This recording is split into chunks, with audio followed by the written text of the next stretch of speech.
পরে মশলা আর এখানে মরিচ আর রসুন আর আদা একসাথে পেস্ট করে নিয়েছি। এবার দিয়ে দেবো আমি গরুর গোশতের রাঁধুনি মশলা, যেটা ছোটো ছোটো করে এগুলোকে দিয়ে দিলাম।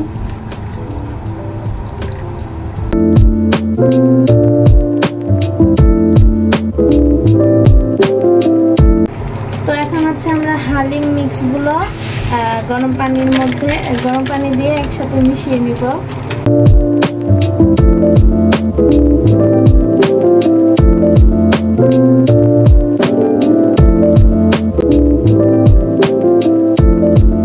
ব্রেস্তা ভেজে নিচ্ছি এখানে। আমি টমেটো কুচি করে দিয়ে দিলাম। এবার হালিমের মাঝে দিয়ে দেবো আমি লেবু চটকায়া। এবার আমি হালিমটা পরিবেশন করব।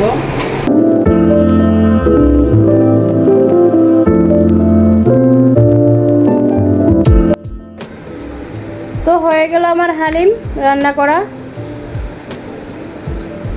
কেমন হয়েছে ঝটপট, আপনারা চাইলে এভাবে রাঁধুনি মিক্সড হালিমটা ঘরে বসেই রান্না করে খেতে পারেন। এটা স্বাস্থ্যকর, অস্বাস্থ্যকর না।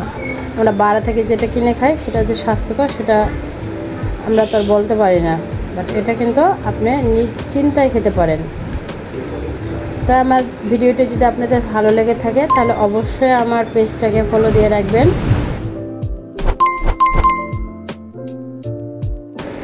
তাই ভালো থাকবেন সবাই, আমার জন্য দোয়া করবেন, আমি আপনাদের জন্য দোয়া করি। আজকের ভিডিও এই পর্যন্ত। আল্লাহ হাফেজ।